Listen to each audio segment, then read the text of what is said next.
Bonjour, est-ce que ça vous arrive de connaître des situations pour lesquelles ni l'argent, ni la réputation, encore moins les diplômes, ni l'expérience professionnelle ne peuvent strictement faire pour vous aider? Est-ce que vous avez déjà vécu ce genre de situation? Et c'est précisément à ce moment-là que vous et moi qui sommes chrétiens, nous pouvons triompher par la prière. Merci infiniment de nous rejoindre dans ces cultes dominicales et digitalisés. Vous êtes bel et bien au Centre évangélique Complétude, ici Emmanuel Cambi. Quel immense bonheur de vous retrouver afin de vous partager un message qui, j'en suis convaincu, va bénir plus d'une personne au titre véritablement évocateur, triompher par la prière. Nous sommes dans une période particulière, une période qui, c'est vrai, est marquée par de variants de toutes sortes qui envahissent le monde aux quatre coins, variants de l'Inde, variants de l'Afrique du Sud, variants de ceci, en parlant naturellement du coronavirus. Mais la question que je me pose, est-ce que nous sommes toujours passionnés par la prière au point de croire que nous pouvons encore triompher de toutes ces maladies, de tous ces virus et leurs variants uniquement par la prière? Si vous y croyez, c'est que ce message va vraiment vous bénir. Nous allons nous baser sur Actes des Apôtres, chapitre 12. Nous allons parcourir quelques passages ensemble et nous allons dans un premier temps voir les contextes généraux de ces passages. Et ensuite, nous verrons donc la situation qui prévalait à l'époque, les actions qui ont été posées en deuxième temps. Et en troisième temps, nous allons pouvoir voir les résultats des actions qui ont été posées. La prière, c'est essentiellement les sujets qui dominent ces livres-là. Et vous allez être sûr, vous allez être plutôt étonné de voir à quel point, lorsque l'on décide de confier de manière incessante sa cause entre le mains du Seigneur, eh bien, Dieu lui-même va intervenir pour changer la donne. Alors, si vous avez vos Bibles avec moi, lisons ensemble quelques passages de Actes des Apôtres. Je vous demanderai de commencer par les versets, chapitre 11, nous commencerons par le verset 27, et nous allons aller avec chapitre 12, nous allons lire quelques passages, et les autres, je vais les dire en cours de l'enseignement. Avant de lire, je voudrais prendre quelques instants devant le Seigneur pour juste prier, afin que Dieu puisse intervenir. Vous pouvez prier avec moi? D'accord. Seigneur, dans le nom de Jésus de Nazareth, nous nous tenons devant ton trône en te disant merci de nous avoir donné l'opportunité de nous adresser à toi à cet instant. Combien nous sommes privilégiés de venir auprès de celui qui a créé l'univers, de celui qui est digne d'être adoré, de celui qui est digne d'être loué. Jéhovah, Jésus de Nazareth. Nous prions, Seigneur, que tu bénisses ce message, que tu ouvres nos yeux pour que nos cœurs soient disposés à l'entendre jusqu'au bout et que nous puissions réellement nous laisser guider par ton Saint-Esprit. Au nom de Jésus, nous avons ainsi prié. Amen. Alors, lisons ensemble Actes des Apôtres, chapitre 11, à partir du verset 27, pour juste replacer la situation. En ces temps-là, des prophètes descendirent de Jérusalem à Antioche, l'un d'eux nommé Agabus, s'éleva et annonça par l'Esprit qu'il y aurait une grande famine sur toute la terre. Elle arriva en effet sous Claude. Les disciples résolurent d'envoyer chacun selon ses moyens un secours aux frères qui habitaient la Judée. Ils les firent parvenir aux anciens par les mains de Barnabas et de Saul. Chapitre 12, verset 1er. Vers le même temps, le roi Hérode s'est mis à maltraiter quelques membres de l'Église et il fit mourir par l'épée Jacques, frère de Jean. Voyant que cela était agréable aux Juifs, il fit encore arrêter Pierre. C'était pendant le jour des pains sans levain. Après l'avoir saisi et jeté en prison, il est mis sous la garde des 4 escouades, des 4 soldats chacune, avec l'intention de le faire comparaître devant le peuple après la Pâque. Pierre donc était gardé dans la prison et l'Église ne cessait d'adresser pour lui des prières à Dieu. Verset 6, la nuit précédant le jour où Hérode allait le faire comparaître, Pierre, lié de 2 chaînes, dormait entre 2 soldats et des sentinelles devant la porte gardaient la prison. Et voici un ange du Seigneur survint et une lumière brilla dans la prison. l'ange réveilla Pierre et en le frappant au côté et en disant « Lève-toi promptement ». Les chaînes tombèrent de ses mains et l'ange lui dit « Mets ta ceinture et tes sandales ». Et il fit ainsi. L'ange lui dit encore « Enveloppe-toi de ton manteau et suis-moi ». Et après, Pierre va donc le suivre. On arrive donc au verset 11. Revenu à lui-même, Pierre dit « Je vois maintenant d'une manière certaine que le Seigneur a envoyé son ange, qu'il m'a délivré de la main d'Hérode et de tout ce que le peuple juif attendait. » Après avoir réfléchi, il se dirigea vers la maison de Marie, mère de Jean, surnommée Marc, où beaucoup de personnes étaient réunies et priaient. Je vais lire rapidement le verset 20 pour pratiquement terminer. Hérode avait des dispositions hostiles à l'égard des Tyriens et des Sidoniens. Verset 21, un jour fixé, Hérode revêtu des habits royaux et assis sur son trône, les harangua publiquement. Le peuple s'écria, « Voix d'un Dieu et non d'un homme ». Au même instant, un ange du Seigneur le frappa parce qu'il n'avait pas donné gloire à Dieu, et il expira rongé de vers. Cependant, verset 24, la parole du Seigneur s'est répandue de plus en plus, et le nombre des disciples augmentait. Et le nombre des disciples augmentait. Voilà, un texte est long, c'est vrai, mais combien c'est nécessaire de pouvoir nous replonger dans la parole, de donner la primaire de tout ce qu'on fait à la parole. Je sais que certaines personnes vont dire, oui, mais on est en direct sur Facebook, on ne va pas lire de longs textes. Écoutez-moi très bien. La parole de Dieu a un pouvoir qui dépasse ce que nous pouvons imaginer. Ce n'est pas ma propre personne qui est importante, c'est la parole de Dieu qui est importante. Et par conséquent, il faut lui donner toute la place qui lui revient. Alors voyons d'abord, donc la première chose, c'est le contexte général. La situation ici est particulièrement critique. Parce que d'un côté, l'Église vit une des famines les plus terribles de l'époque. On a vu tout à l'heure au chapitre 11, au verset 28, où Agabus, l'un des prophètes, va annoncer par le Saint-Esprit qu'il y aura la famine sur toute la terre. On dit qu'elle est arrivée effectivement sous Claude. Claude qui était l'empereur. Avant lui, c'était l'empereur Caligula.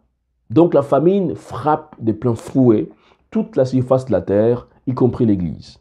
Deuxième fait dans cette situation très difficile, c'est que Hérode, l'Église vit une persécution à outrance. On dit au verset 1er du chapitre 12 que vers le même temps, donc vers le même temps que la famine est là, le roi Hérode s'est mis à maltraiter quelques membres de l'Église.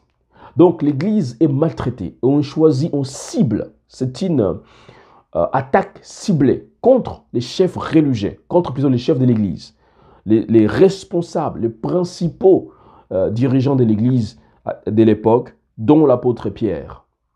Et on va ensuite non seulement le maltraiter, on va même décapiter le frère de Jean, donc l'apôtre Jacques. Vous vous imaginez, vous êtes une maman.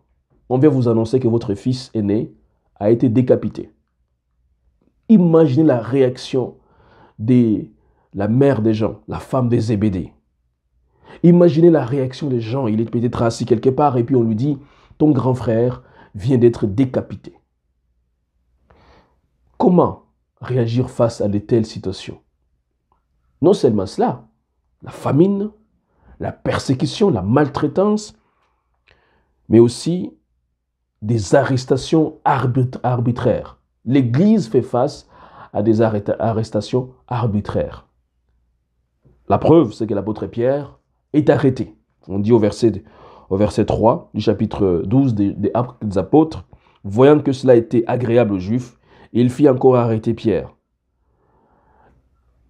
C'est comme si les diables, ça lui faisait plaisir que les apôtres soient arrêtés, maltraités, jetés en prison, et que l'Église soit persécutée, que la famine envahisse toute la terre, que les membres de l'Église influents soient visés de manière ciblée. Et pour Pierre, c'était encore beaucoup plus difficile. Parce que non seulement il est en prison, ce n'est pas n'importe quelle prison. C'est une prison où il est entouré des 4 escouades, des 4 soldats. Ça signifie 16 soldats au total, nous dit le verset 4, après l'avoir saisi et jeté en prison, il est mis sous la garde des 4 escouades, des 4 soldats chacune. Vous avez donc 16 soldats qui gardent l'apôtre Pierre. Il ne peut pas bouger, même quand il dort. Il dort sous la surveillance de 2 soldats qui ne pouvaient pas bouger à ses côtés. Le verset 6 est justement dit à ce sujet. La nuit précédant les jours où Hérode allait le faire comparaître, Pierre, lié des chaînes, dormait entre des soldats et des sentinelles devant la porte gardaient la prison. 16 soldats. Vous avez ensuite 2 soldats qui devaient les garder tout le temps, même quand il dormait. Il est lié, nous dit le verset 6, par 2 chaînes. Donc la situation, mes amis, c'est une situation très très difficile. Non seulement cela, pour atteindre là où Pierre était, mais c'était pratiquement impossible. Pourquoi j'ai dit ça? Parce qu'il fallait franchir 2 barrières. Pas n'importe quelle barrière. Le verset 10 dit ceci. Lorsqu'ils eurent passé la première garde, puis la seconde, ils arrivèrent à la porte des fers. Il y a donc une première garde qui est montée, pratiquement des 7 soldats. La deuxième garde qui est là, 7 soldats. Ensuite, vous avez 2 soldats qui gardaient de manière permanente l'apôtre Pierre. La porte qui fermait les tout, c'était une porte de fer. Devant un tel tableau, il y a 2 manières de réagir. Ou on se plaint de la situation. On dit, Seigneur, c'est quoi ça? C'est quoi ce genre de vie? Je ne savais pas qu'en donnant ma vie à Jésus, je pouvais souffrir autant. Je pouvais devenir ceci ou cela. Ça, c'est la première manière de réagir. De se plaindre à Dieu, de se lamenter, de s'inquiéter, de se soucier, de se préoccuper de ce qui nous domine. Et les apôtres, l'Église, avaient tout à fait raison de s'inquiéter. Ils avaient bien raison de se lamenter. Ils pouvaient se lamenter. Ils pouvaient s'inquiéter. Ils pouvaient se jeter dans un mouvement de lamentation. Mais l'Église n'a pas fait cela. Pourquoi? Parce qu'ils ont su que le seul moyen de triompher de la famine, de triompher de la maltraitance, de triompher des arrestations arbitraires, de triompher des souffrances que leurs apôtres, leurs dirigeants, l'apôtre Pierre, connaissaient en prison, dans des conditions vraiment inimaginables, des conditions carcérales, voulais-je dire, très difficiles. Le seul moyen, c'était de prier. Et c'est précisément ce qu'ils ont fait, parce qu'on dit au verset 4, après l'avoir saisi et jeté en prison, il est mis sous garde des 4 escouades, des 4 soldats chacune, avec l'intention de le faire comparaître devant le peuple après la Pâque. Verset 5, Pierre était donc gardé dans la prison. Et l'Église ne cessait d'adresser pour lui des prières au pluriel à Dieu. L'Église ne cessait, donc c'est de manière sans discontinuer, lundi, mardi, mercredi, je m'imagine jeudi, vendredi, samedi, dimanche, sans discontinuer, sans cesse, l'Église priait.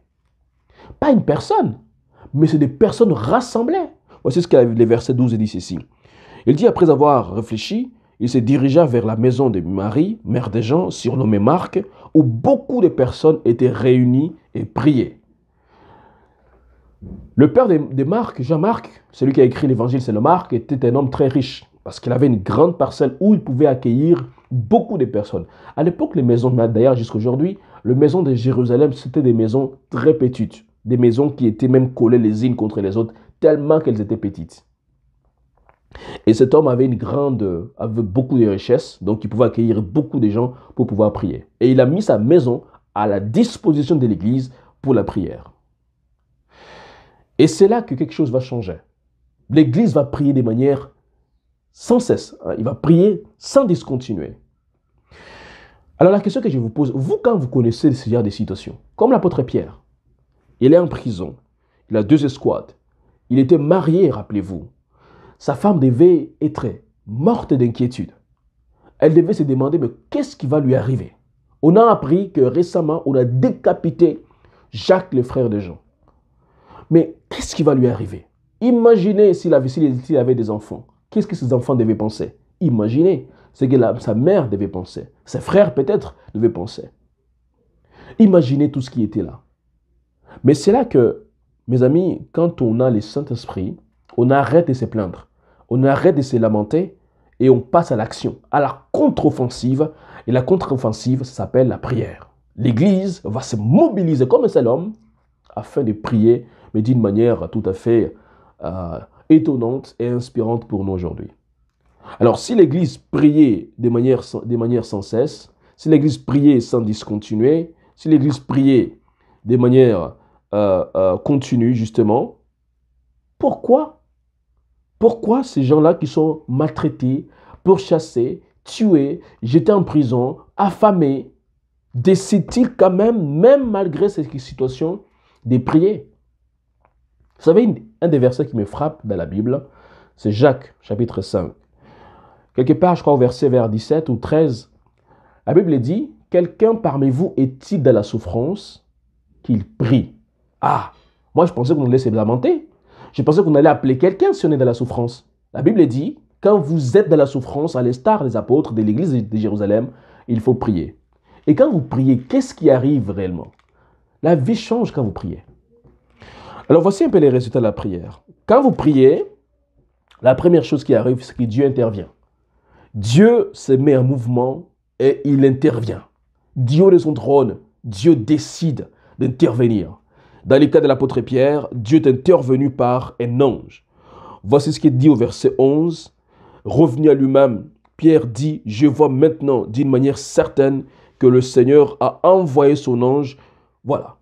Dieu a envoyé son ange.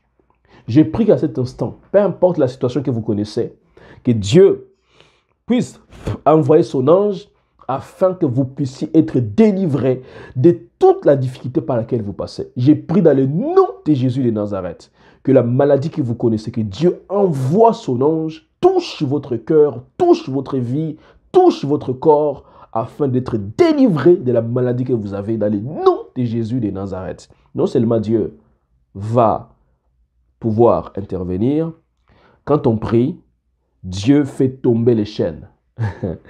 Les chaînes peuvent tomber, mes amis. Verset 7, on dit ceci, « Et voici un ange du Seigneur survint, et une lumière brilla dans la prison. L'ange réveilla Pierre et le frappa au côté en disant, « Lève-toi promptement. » Les chaînes tombèrent de ses mains. Alors, lorsqu'on prie, je peux vous garantir que les chaînes peuvent réellement tomber. Ça peut être des chaînes physiques, mais également des chaînes spirituelles. Je ne sais pas quelle chaîne vous avez actuellement, mais je prie qu'à cet instant précis, que peu importe les chaînes que vous avez, que cela tombe dans le nom de Jésus de Nazareth. Que les chaînes qui vous lient par quelques situations impossibles, je déclare par la puissance du Saint-Esprit que ces chaînes tombent maintenant dans le nom de Jésus de Nazareth. Quand vous priez, chers amis, chers frères et sœurs, Dieu peut faire tomber les chaînes. C'est des chaînes de fer que Dieu a fait tomber. Troisième résultat, quand vous priez réellement, mes amis, Dieu peut ouvrir des portes qui étaient fermées. Rappelez-vous le verset 10. On dit, lorsqu'ils eurent passé la première garde, puis la seconde, ils arrivèrent à la porte de fer qui mène à la ville et qui s'ouvrit d'elle-même. Dieu a ouvert la porte de fer. C'est la porte qui n'était pas seulement une porte de bois. Non, ce n'était pas une porte de bois. C'était une porte de fer. Mais Dieu l'a ouverte parce que Dieu est capable d'ouvrir des portes fermées, hermétiquement fermées, parce qu'il est tout puissant. Et je prie qu'à cet instant, peu importe les portes qui s'étaient fermées, porte des carrières, porte de la joie dans votre couple, porte de la paix dans votre foyer, porte d'opportunité. Je prie que ces portes qui s'étaient fermées, à cet instant précis, que Dieu ouvre chacune de ces portes dans le nom de Jésus de Nazareth. Non seulement la porte peut s'ouvrir, mais aussi, en quatrième lieu, je peux vous dire que Dieu peut opérer des délivrances, mais d'une manière spectaculaire. Voici ce qu'il dit justement à partir du verset, toujours effectivement du verset, je dirais le verset 9. Je vais lire à partir du verset 9. Dieu peut, verset 11 plus précisément, revenu à lui-même, Pierre dit, « Je vois maintenant d'une manière certaine que le Seigneur a envoyé son ange et qu'il m'a délivré de la main d'Hérode. » Dieu peut délivrer son peuple lorsque celui-ci se met réellement en prière. Il n'y a rien qui soit impossible à Dieu. Non seulement Dieu peut délivrer, Dieu aussi, en sixième lieu, en cinquième lieu plutôt, Dieu peut se charger de ses adversaires. Dieu a commencé d'abord par se charger de ces soldats qui montaient la garde contre l'apôtre Pierre, mais dans des conditions extrêmement difficiles. On dit justement au verset 19, Hérode s'est mis à sa recherche, ne l'ayant pas trouvé, donc n'ayant pas trouvé Pierre, interrogeant les gardes et donna l'ordre de les mener au supplice. Donc on les exécuta. Non seulement Dieu s'est occupé des ennemis, de ces soldats qui maltraitaient Pierre en prison, mais Dieu s'est occupé même d'Hérode, qui était à Agrippa Ier, et Dieu l'a tué. Regarde-moi avec moi le verset 23, on dit, au moment où il est en train de donner un discours, au lieu de donner gloire à Dieu, il donne gloire à lui-même. Le verset 23 dit ceci, au même instant, un ange du Seigneur le frappa parce qu'il n'avait pas donné gloire à Dieu, et il expira rongé de vers. C'est parce que l'Église avait prié de manière discontinue, et parce qu'ils ont prié sans discontinuer, parce qu'ils ont prié sans cesse, Dieu s'est occupé des ennemis de Pierre, d'abord les soldats qui montaient la garde, et ensuite d'Hérode lui-même, qui avait fait arrêter et jeter en prison, et qui avait fait d'autres choses, qui avait même décapité l'apôtre Jacques. Parce que l'Église priait, Dieu s'est occupé de ses ennemis. Je prie qu'à cet instant, alors que vous me regardez, au nom de Jésus de Nazareth, les gens qui vous ont causé du tort, les gens qui vous amènent toutes sortes de troubles, les gens qui jettent des pots de banane sur votre chemin, je prie que Dieu intervienne à cet instant dans le nom de Jésus de Nazareth, que Dieu s'occupe de ses ennemis et que Dieu les corrige, mais d'une manière spectaculaire dans le nom de Jésus de Nazareth. Sixièmement, parce qu'ils ont prié réellement, eh bien, Dieu a commencé aussi à toucher d'autres gens qui étaient dans les alentours, et les gens ont commencé à donner leur vie à Jésus. Au lieu que les gens fuient Jésus, au lieu que les gens puissent se lamenter, non, beaucoup de disciples ont donné leur vie à Jésus. Et on dit justement au verset 24, cependant la parole de Dieu s'est répandue de plus en plus et le nombre des disciples augmentait. Donc le nombre de disciples a beaucoup augmenté parce que les gens priaient. Et pour terminer, Dieu a donné de la joie aux disciples. Au verset 13, on dit, il frappait à la porte et une servante nommée Rhodes s'approcha pour écouter. Elle y reconnut la voix de Pierre et dans sa joie, au lieu d'ouvrir, voilà, Dieu a donné la joie aussi au peuple de Dieu. Voilà ce que Dieu peut faire. 1. Dieu peut intervenir. 2. Dieu peut faire tomber les chaînes. 3. Dieu peut ouvrir des portes qui étaient fermées. 4. Dieu peut délivrer miraculeusement. 5. Dieu peut se charger de vos ennemis. 6. Dieu peut toucher même des gens qui étaient auparavant païens. Et 7. Dieu peut donner de la joie. Quand on prie, Dieu peut intervenir. Alors, est-ce que vous croyez réellement que Dieu peut changer votre vie? J'ai prié à cet instant, alors que je termine mon message. Inclinez votre tête avec moi, on va prier ensemble.